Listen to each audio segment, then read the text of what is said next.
Bonjour et bienvenue dans votre rendez-vous hebdomadaire pour répondre à toutes les grandes questions des enfants et des adolescents que vous accompagnez sur le chemin de la foi chrétienne.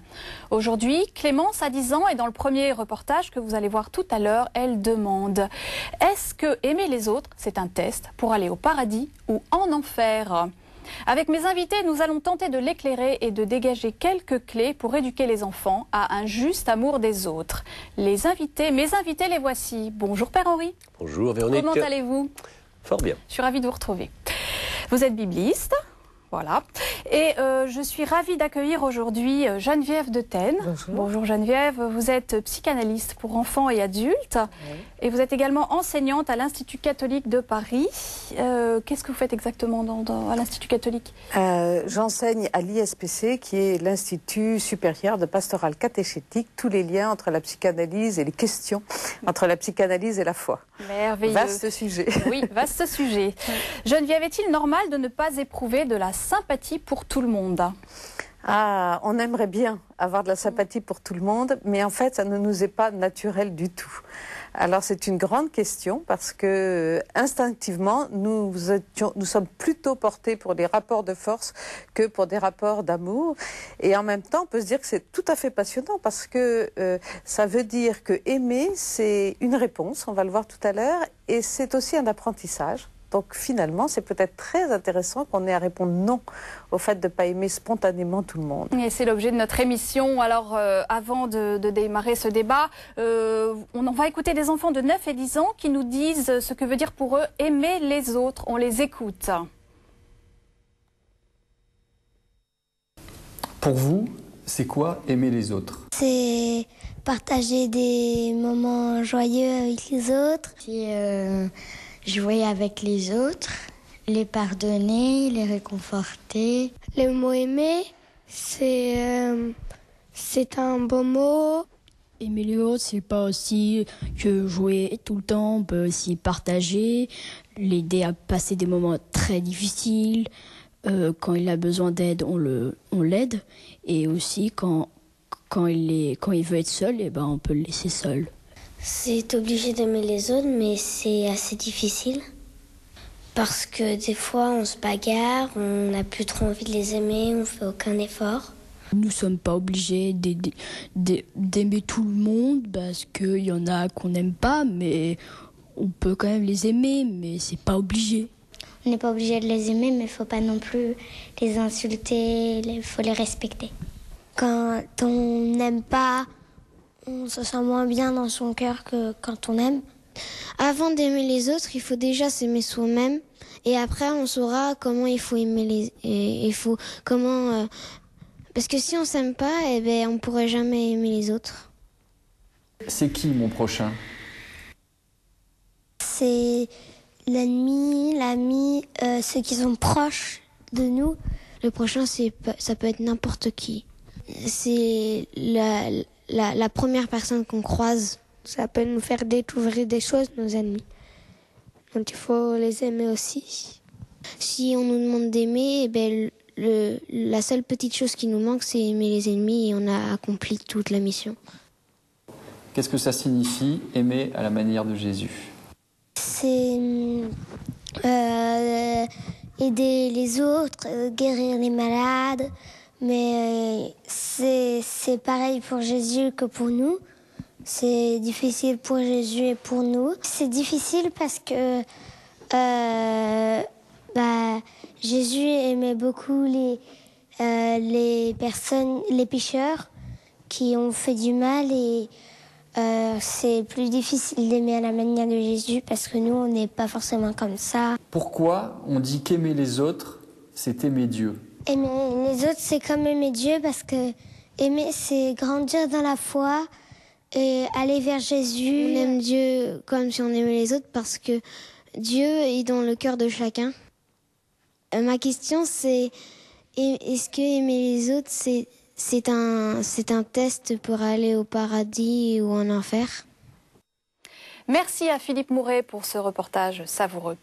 Geneviève, qu'est-ce que ça signifie aimer pour un enfant aux différentes étapes de son développement? Un petit enfant, un enfant et un adolescent. Alors d'abord pour le tout petit bébé, ce qui est vraiment impressionnant, c'est que aimer, c'est d'abord recevoir. parce qu'un enfant, il aime en fonction de ce qu'il reçoit, c'est-à-dire que c'est une réponse à l'amour de l'autre. Et c'est pour ça qu'il y a des enfants qui ne savent pas, après, quand ils sont plus grands, aimer, parce qu'ils n'ont pas reçu beaucoup d'amour petit. Ah, oui. Et le premier signe, c'est le sourire. Quand un enfant nous sourit, on dit que c'est un organisateur psychique chez nous, parce que ça veut dire qu'il sait, il est en lien, il est en relation. Donc l'amour fonde la relation chez l'enfant. Alors bien sûr, quand il va grandir, ça va prendre des sens différents, et les petits-enfants qu'on vient de voir nous ont donné des réponses. Pour celui qui commencera à être scolaire, ça sera partagé, ça sera l'ami, le confident, celui à qui on peut faire confiance, aimer. Ça va être rendre ce qu'on a reçu aussi. Quand vous faites des sourires à un enfant, il va vous en faire aussi. Donc ce don devient naturel. Voilà, il devient une réciprocité, une relation, un échange. Donc c'est la base aussi de la communication. Et donc, de découvrir toutes ces facettes de l'amour, enfin du verbe aimer, je trouve ça, moi, absolument fascinant. Et quand on est adolescent, ça prend des tours plus différents ou plus personnels, parce qu'on va avoir surtout aujourd'hui, les jeunes ont leur cercle d'amis. Et d'ailleurs, souvent, ils aiment bien leurs proches. Enfin, les proches, c'est peut-être plus les copains, la bande, les potes, que la famille. Mais pour les fidèles, pour ceux qui sont autour d'eux, eh bien, ils seront d'une grande rigueur, ils donneront beaucoup de temps, ils passeront des heures au téléphone, ils se déplaceront s'ils ont besoin d'eux, ils seront très dans le service, dans le don d'eux-mêmes. Pour vous, les adolescents sont généreux par nature? C'est ça que vous voulez dire? Je pense que les adolescents ont besoin de générosité, enfin sont généreux, parce qu'eux-mêmes ont besoin peut-être qu'on soit très généreux avec eux. Alors comment on éduque cet amour de l'autre? Alors d'abord en étant un exemple et un modèle. Je crois que l'enfant réagit beaucoup à ce qu'il voit, à ce qu'il sent, mais surtout à ce qui est cohérent. C'est-à-dire que j'ai des enfants qui me disent « Ah, moi, je suis allée chez ma grand-mère, mais je vois bien, elle n'ouvre pas les bras de la même manière pour les enfants d'une branche par rapport à une autre. Donc, elle peut dire « Je t'aime », elle peut dire « Bonjour, je suis ravie de te voir » à tout le monde, mais elle a une attitude qui est différente. Et les enfants sont très sensibles à ça. Donc, je crois qu'ils sont incroyablement... On les éduque par la qualité de notre amour et la justesse de notre amour. Donc cohérence, c'est qu'est-ce qu'on peut exiger aussi d'un enfant qui n'a pas forcément une nature altruiste, voilà, naturelle. Voilà, alors là vous soulignez quelque chose qui est très important, c'est qu'à la fois c'est une réponse, mais en même temps c'est un apprentissage. Oui. C'est un chemin, c'est-à-dire qu'on apprend à l'enfant à donner. Parce que de nature et de besoin, parce qu'il en a besoin, il est d'abord à recevoir, il est d'abord égocentrique, petit à petit il va s'ouvrir aux autres, et là... on va lui apprendre que s'il donne très peu aux autres, ben les autres vont aussi très peu lui donner. Et à l'école, il va se rendre compte de ça. Ça, c'est encore une affaire de cohérence. C'est encore une affaire de cohérence et de réciprocité. D'accord, merci. Henri, à la question d'un enfant qui dit mais au catéchisme, on nous dit tout le temps il faut aimer les autres, ou à la maison, il faut aimer tout le monde. Pourquoi faut-il aimer tout le monde? Est-ce qu'on est obligé d'aimer tout le monde? D'abord, c'est une cohérence, vous avez dit le mot, peut-être avec la découverte de la manière dont Dieu se révèle à nous. Parce que justement, Dieu ne se présente pas d'abord comme quelqu'un, je dirais, d'autonome ou d'indépendant ou d'extérieur à nous. Dieu, dès le départ, crée un lien bienfaisant, plein d'amour, si vous voulez, avec le monde qu'il crée et avec l'humanité qu'il crée à son image. Vous voulez dire que c'est Dieu, le premier, qui nous aime? Oui, et ça, c'est pas du tout évident, parce que même d'avoir une image de Dieu ou d'entendre parler de Dieu ou ou de croire en Dieu, prenons le mot, de croire vraiment que Dieu est amour, mais que Dieu le manifeste par toutes sortes de signes, voilà déjà quelque chose qui va créer une sorte de climat, avec l'idée en plus qu'il nous crée à son image. Voilà. Alors si Dieu est capable de prendre l'initiative pour établir justement une relation bienfaisante, on va se dire, au fond, est-ce que notre vocation ou notre perspective, ça ne serait pas justement de pouvoir faire la même chose, puisque l'idée de façon que l'on va beaucoup recevoir dès le départ, et ce qu'on reçoit, qu'est-ce qu'on va en faire? Une fois qu'on a compris que si on le gardait pour soi, finalement, ça n'ouvrait pas grand-chose comme perspective et qu'on ne recevait plus, alors on va s'apercevoir qu'il y a, de fait, cette imitation ou cette idée d'être disciple, de faire comme. Voilà, de faire comme Dieu montre qu'il fait. Et en Jésus-Christ, ça va être très manifeste, puisque en fait, on s'aperçoit que Jésus multiplie les signes de bienveillance et que même à proportion, il va rencontrer une certaine opposition. Donc ça montre bien d'où vient l'initiative et il y a plusieurs façons de pouvoir répondre à cela, de l'accepter ou de ne pas l'accepter. Dans le reportage, Albertine nous disait on n'est pas obligé d'aimer tout le monde, mais il ne faut pas non plus insulter ceux qu'on n'aime pas, il faut les respecter. Alors, est-ce que s'astreindre à respecter ceux qu'on n'aime pas, c'est suffisant pour aimer vraiment à la manière de Jésus ? Alors, ce qui est intéressant, on pourrait voir ça au plan de la psychologie, mais c'est que commencer par dire ce qu'il ne faut pas faire, c'est d'une grande prudence. Parce que d'abord, ça évite des attitudes dangereuses ou vraiment malfaisantes. Et deuxièmement, ça éveille une véritable responsabilité et un véritable discernement. Parce qu'une fois que je sais ce qu'il ne faut pas faire, la question reste posée. Et maintenant, qu'est-ce que je vais faire ? Voilà. Oui. Et donc, c'est très libérant, au fond, de commencer ou d'avoir cette idée, il y a des choses à ne pas faire, et puis de progresser après dans les bonnes décisions ou dans les bons choix que l'on va pouvoir opérer vis-à-vis de telle personne dans telle ou telle situation. Et donc, alors, est-ce que c'est suffisant pour aimer vraiment ? S'astreindre à juste respecter les autres ? C'est un bon commencement dans la mesure où, comme Geneviève l'a bien dit tout à l'heure, c'est un apprentissage, c'est une croissance, c'est aussi une découverte. Ça ouvre sur un chemin. Qui vient des autres, oui, c'est une réponse, c'est fondamental, hein, mais on grandit par imitation, par mimétisme, etc. Et donc ça, on le perçoit et voilà, on va avancer vers cette perspective. Geneviève, à force de vouloir aimer, être gentil avec tout le monde, certains enfants deviennent la bonne poire des autres, le bouc émissaire. Est-ce que c'est leur rendre service de leur apprendre à aimer tout le monde à tout prix, surtout dans la société d'aujourd'hui qui est quand même un petit peu violente ? C'est une question très, très importante aujourd'hui parce qu'effectivement, comme vous le soulignez, moi je reçois des enfants et des adolescents qui deviennent le bouc émissaire des autres parce qu'ils sont profondément gentils. Et du coup, les autres leur envoient des vannes et les font pleurer et ils deviennent la risée de toute la classe. Et il y a beaucoup de violence. Et c'est là où on n'est pas forcément naturellement gentil. Et parfois, un enfant excite notre jalousie, excite pas forcément nos bons côtés. Et je pense que avant d'apprendre à un enfant à aimer les autres, il faut peut-être d'abord lui apprendre à se respecter lui-même. Et que parfois, le respect, ça veut dire de répondre ou ça veut dire de rester en silence. Ça veut dire, en tout cas, d'avoir une attitude qui fait qu'on ne donne pas prise à la méchanceté des autres. Et ça me paraît, moi aussi, fondamental. Donc, vous suggérez de ne pas tendre la joue gauche, si je comprends bien. Je suggère, a priori, en tout cas dans un premier temps, d'apprendre les enfants à se respecter et à se faire respecter. Et dans le film L'Échange, la mère du petit garçon dit à son petit garçon qu'il n'a pas à entamer les bagarres, mais si quelque part il y a une bagarre, enfin en tout cas il est pris dans une bagarre, peut-être qu'il a à la finir. Pas à la commencer, mais à la finir. Et je trouve que ça dit quelque chose qui est peut-être juste. Donc apprendre à se respecter soi. Qu'est-ce que vous en pensez, Père Henri ? Moi je pense que cette phrase de l'Évangile de tendre la joue gauche n'est pas destinée à accumuler une autre violence en recevant une deuxième gifle, mais ça vise à briser le cercle et l'engrenage de la violence par un geste surprenant, un geste paradoxal, qui normalement doit poser une question à celui qui a commencé justement d'être irrespectueux envers quelqu'un en le frappant. C'est comme ça qu'agit Jésus dans l'Évangile ? Écoutez, j'espère être proche de lui, mais je pense que c'est exactement cela. En tout cas, c'est à la mesure de ce que Jésus lui-même a fait. Jésus ne s'est pas dérobé, il n'a pas non plus encouragé. Vous voyez, il a toujours dénoncé. Même s'il a pardonné à ceux qui lui faisaient du mal, il ne les a pas encouragés à le faire.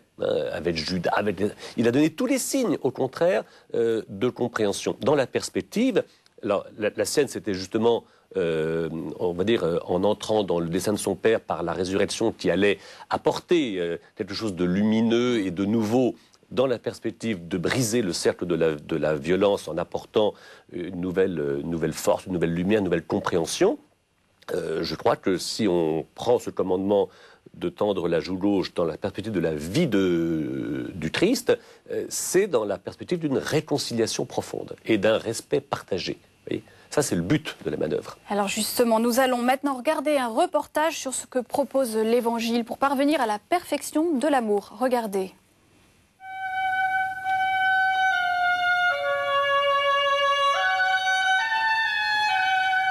Aimer, c'est sans doute le mot qui résume le mieux l'enseignement de Jésus. Par toute sa vie, ses gestes et ses paroles, il montre l'exemple et rend présent le royaume de Dieu. Et ceux qui l'écoutent et le suivent, en aimant Dieu et les autres, rendent également présent ce royaume. Ainsi, Jésus énonce cette règle d'or. Tout ce que vous voulez que les hommes fassent pour vous, faites-le vous-même pour eux. Voilà la loi et les prophètes. Pour parvenir à la perfection de l'amour, il donne ce conseil. Quiconque n'accueille pas le royaume de Dieu en petit enfant n'y entrera pas. Puis il confie à ses apôtres et à travers eux, à tous les hommes. Aimez-vous les uns les autres comme je vous ai aimé. Un jour, pour mettre Jésus à l'épreuve, un docteur de la loi l'interpelle. La loi dit, tu aimeras le Seigneur ton Dieu de tout ton cœur, de toute ton âme, de toute ta force et de tout ton esprit, et ton prochain comme toi-même. Et il ajoute, mais qui est donc mon prochain?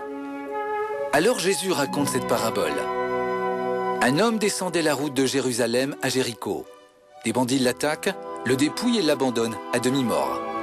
Un prêtre le voit et passe sans s'arrêter. Un lévite vient également par ce chemin, mais lui non plus ne s'arrête pas. Arrive alors un Samaritain qui était en voyage. Aux yeux des Juifs, un Samaritain est considéré comme un étranger, voire un ennemi. Pourtant, en voyant l'homme blessé, le Samaritain est pris de pitié. Il s'approche, bande ses plaies, y versant de l'huile et du vin. Il le charge sur sa propre monture, le mène à l'hôtellerie et donne 2 pièces d'argent à l'aubergiste en disant « Prends soin de lui, et ce que tu auras dépensé en plus, je te le rembourserai à mon retour. » Puis Jésus s'adresse au docteur de la loi. « Lequel de ces 3, à ton avis, s'est montré le prochain de l'homme tombé aux mains des brigands ?» Le docteur de la loi lui répond « Le Samaritain, celui qui s'est montré miséricordieux. » Et Jésus lui dit « Va, et toi aussi, fais de même. » Avec cette parabole, Jésus invite à l'amour du prochain, comme de soi-même. Et ce bon Samaritain, dans sa perfection, c'est Jésus lui-même. Il enseigne les foules en disant « Vous avez appris qu'il a été dit dans la loi ancienne. Tu aimeras ton prochain comme toi-même, et tu haïras ton ennemi. Eh bien moi je vous le dis, aimez vos ennemis et priez pour ceux qui vous persécutent. Ainsi vous serez parfaits, comme votre Père Céleste est parfait. » Jésus qui donne ce commandement sait bien ce que sont des ennemis. Il connaît le mépris de certains pharisiens et la trahison de ses proches, Pierre et Judas. Par toute sa vie et jusque sur la croix, il implore le pardon de son Père pour ceux qui le haïssent. Il montre jusqu'où va le véritable amour. Vous pouvez télécharger ce reportage sur le site internet de Catéo pour une utilisation collective et catéchétique. Alors Père Henri, on dit souvent que aimer les autres, c'est aimer Dieu. Pourquoi ? Parce que Dieu, quand il se révèle, il s'engage de manière très concrète, très historique, avec certains hommes et finalement avec l'humanité tout entière. Hein, il manifeste beaucoup de gestes de bienveillance et d'amour. Et alors, cet amour qui vient de Dieu, il a une perspective que le Christ a magnifiquement développée, c'est-à-dire je vous aime, aimez-vous les uns les autres. Vous voyez, c'est-à-dire que ce lien que Dieu, depuis toujours et en Jésus-Christ, manifeste avec nous, il se reflète justement dans les relations interpersonnelles parce que aimés de Dieu, nous sommes vraiment nous vivons, vous voyez, dans une perspective de solidarité. L'amour de Dieu est contagieux. De proximité, oui, et alors vraiment de proximité, de lien. Vous voyez, quand Adam découvre Ève, hein, voilà la chair de ma chair, les os de mes os, et c'est pas simplement conjugal. En toute personne humaine, on se dit, tiens, voilà quelqu'un qui me ressemble, quelqu'un qui m'est proche. Ça, c'est une conviction biblique vraiment fondamentale. Une petite fille qui disait quelque chose de très joli tout à l'heure. Elle disait on est bien dans notre cœur, voilà, quand on aime les gens. Et peut-être que quand on est bien dans son cœur, on a une expérience spirituelle. Peut-être qu'on rejoint. Voilà, on est ajusté. C'est pourquoi on est fait. Hein. Oui, absolument. Oui. Donc, c'était très joli comme expression. Oui. Avec la parabole du bon Samaritain, Geneviève, Jésus nous invite à l'amour du prochain comme de soi-même. Donc ça veut dire qu'il faut s'aimer soi-même pour aimer les autres. Vous en avez un petit peu parlé tout à l'heure déjà. C'est quoi un juste amour de soi ? également aux différentes étapes de l'enfance et de l'adolescence? Alors, un juste amour de soi, c'est d'obéir au premier commandement qui était de croître, de multiplier, de développer tous les talents qui étaient en nous, c'est-à-dire de cultiver notre jardin interne. Et donc, quelque part, de prendre en considération à la fois nos bons côtés et puis aussi nos limites et nos faiblesses. Parce que parfois, on cherche à être parfait, et même parfait dans l'amour, mais ça n'existe pas. Et nous avons à reconnaître que, bien, parfois, nous n'aimons pas, nous aimons mal. Nous aimons pas assez. Et je pense que dans cet amour de soi-même, il y a aussi beaucoup de compassion à avoir. Et que parfois, on voit chez des adolescents qu'il y a quelque chose de l'ordre d'une dureté, d'une recherche très, très forte, d'une exigence très grande vis-à-vis d'eux qui peut les conduire à l'anorexie, qui peut les conduire... Donc ils ne s'aiment pas eux-mêmes, alors comment font-ils pour aimer les autres? Peut-être que c'est une période où c'est difficile? Alors c'est une période où c'est très difficile, oui, parce que c'est toutes les mutations de l'adolescence, mais c'est aussi parce que je crois que spirituellement nous avons à dépasser nos catégories psychologiques qui sont faites avec un juge qui est un juge intérieur, un surmoi qu'on appelle en psychanalyse, qui est aussi très sévère. Et tandis que le Seigneur, dans son amour, il est tout pardon, il est tout amour, c'est-à-dire qu'il nous aime totalement comme on est. Peut-être que nous avons d'abord à inscrire cet amour-là en nous pour pouvoir ensuite aimer les autres de la même manière. Père Henri, aime ton prochain comme toi-même, c'est le commandement de Jésus. Est-ce qu'on peut aimer sur commandement? Je vous pose la question à vous deux. Oui, alors moi je rebondirais sur ce que Geneviève vient de dire. Et Dieu n'est pas un tyran. Donc, d'accord, c'est un commandement, mais il faut voir un peu qui commande.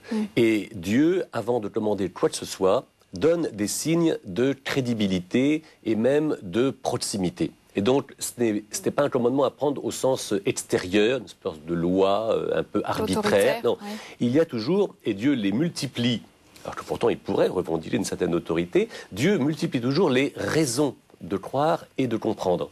Et qui donne justement peut-être, qui suscite le désir, l'envie, voire le besoin, et qui permet justement d'expérimenter quelque chose, toujours de l'ordre de ce qu'on disait tout à l'heure, tiens, du coup, on se sent bien. Vous voyez, on sent qu'il y a là une lumière, en tout cas un chemin qui s'ouvre, que je peux parcourir avec confiance et même détermination. Et là, je peux m'encourager, je peux le vouloir, il faut un peu de bonne volonté aussi, je dirais. Alors l'expérimentation, c'est important. C'est pas un commandement qui nous tombe comme ça de haut.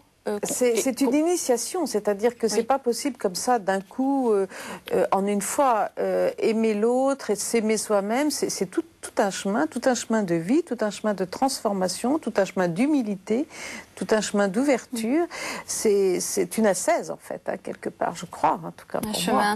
Père Henri, pour terminer cette émission, donc on va peut-être répondre à la question de Clémence. Est-ce que aimer les autres, c'est un test pour aller au paradis ou en enfer? Écoutez, le mot de test, on le trouve dans les lettres de Jacques, de Saint Jacques, on les trouve dans les lettres de Pierre. J'aime bien ce mot, au fond.